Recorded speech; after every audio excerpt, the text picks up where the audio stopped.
সকলকে চমকে দিয়ে আচমকায় প্রয়াত হয়েছেন শেফালি জারিওয়ালা। মাত্র ৪২-এ প্রয়াত হয়েছেন কাঁটা লাগা খ্যাত এই স্টার। জানা যায় হৃদযন্ত্র বিকল হয়ে মারা যান অভিনেত্রী। যদিও তার মৃত্যু নিয়ে ঘনাচ্ছে রহস্য, তবে এই প্রতিবেদনে থাকছে শেফালির জীবনের A to Z।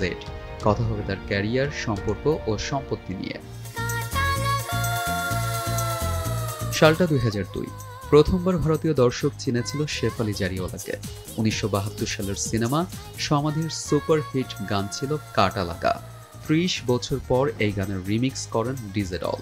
দুর্দান্ত রিমিক্সে কাঁটা লাগা তখন হয়ে যায় ভারতীয় পপ সংস্কৃতির সেন্সেশন। আর এই গানে তাণ্ডব করেন শেফালি। সে সময় তার লুকস অ্যান্ড অ্যাটিটিউড, বুকের ট্যাটু এসব নিয়ে বিস্তর চর্চা হতো, সমালোচনাও হতো সমান তালে।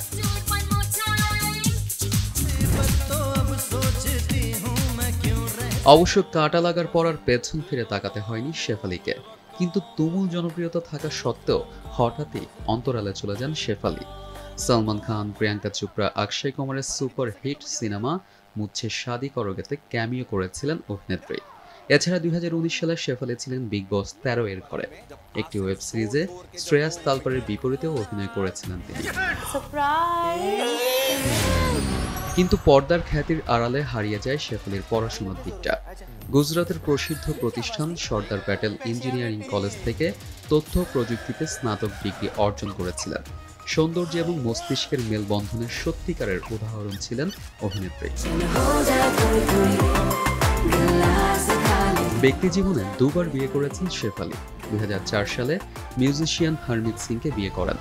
এরপর ২০০৯ সালে হারমিতের বিরুদ্ধে মানসিক ও শারীরিক অত্যাচারের অভিযোগ আনেন। তারপর এই দম্পতির বিবাহ বিচ্ছেদ হয়ে যায়।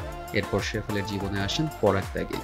৪ বছর ডেট করার পর ২০১৫ সালে ৭ পাকে বাধা পড়েন পরাগ শেফালি।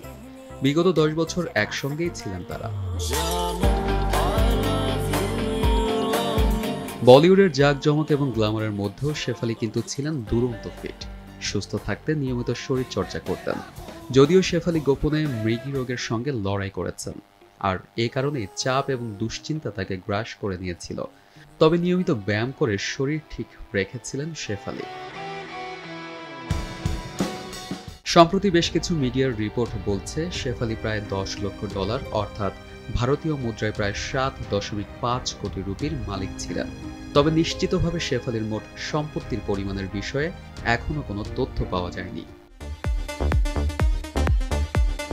ARM সাদাত, দেশ টিভি।